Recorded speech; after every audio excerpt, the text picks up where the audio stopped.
Okay, I started at Teatro Real 12 years ago, in the year 2012, and it was in a complex moment for the Teatro Real, and also due to at that time was the European crisis, the economical crisis. So we had at that time to face this new situation. When I was appointed as a general director of Teatro Real, before of that I was working at the Spanish Data Protection Agency as the general secretary. So it's a work completely different from opera. And before that I worked at the Royal Family Foundation. The first thing we did is to make a strategic plan to know where we're going to go. And then now we had the third strategic plan. We had a new one after the COVID. We thought that it was important to face the new situation as a consequence of the COVID pandemic. And then we set our goals, what's our aims, our principal aims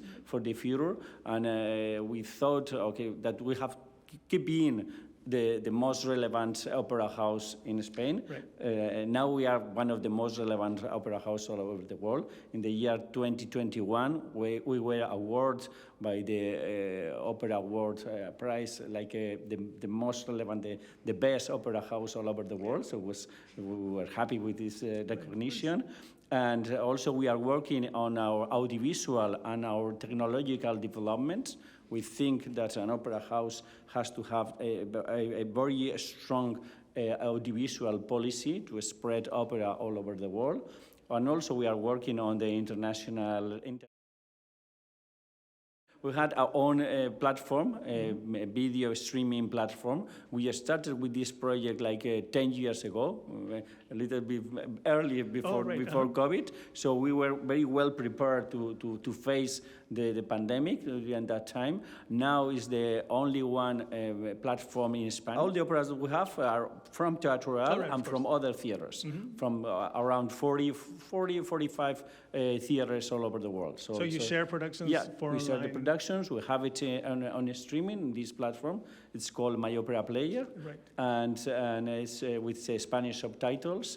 And we have 5 new operas every month, so the subscribers can enjoy and discover new operas every month. So it's a great project that we developed quickly after the COVID, as a consequence of the COVID. But I think that we were very well prepared at that time.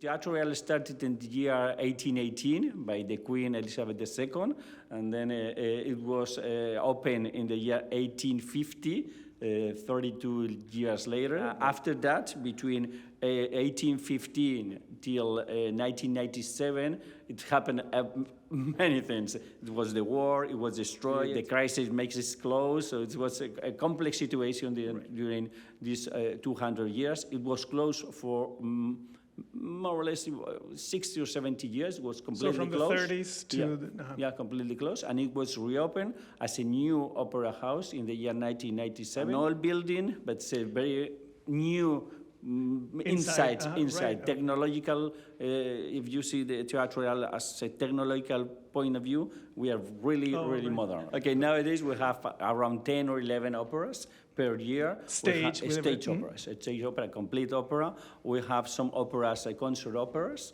and we have 3 or 4 every year. And also we have dance, and we have ballet, and we have camera concerts too. So it's a full, complete schedule. We don't have no more room, no more days to do any more. So now we have a new theater. It's a theater just for young people. It's a brand new theater. Not in Teatro Real. It's like a mile away from Teatro Real. It's a modern theater, and it's just for kids production, opera for kids. There we have around 350 performances for kids. We work in increasing the number of operas. We work with a new audience. We work for young people to come to the opera for the first time. We try to keep in at Teatro Real. We try to do other things different than opera. We do flamenco. We do a pop and rock festival just 1 week. The idea of making these new projects that is not in connection with opera is because it's a way to bring new people to Teatro Real that maybe they really they try for the first time to go to the opera, and it's a way to increase new audience. The idea that if Teatro Real is the most relevant cultural and musical institution of Spain, and flamenco is the most relevant music in Spain, so we have to miss it. It's a link. It makes sense to have flamenco as the most relevant musical event in Spain in a place like Teatro Real. At the beginning, it was a little bit weird, a little bit strange to have flamenco. It's not in the main room. It's not in the main room. It's in another venue inside the Teatro Real. It's just for 250 people. It's in a small place. Thank you so much for your patience, and we'll go to the concert. Thank you, Ignacio. Thank you very much. It's a pleasure.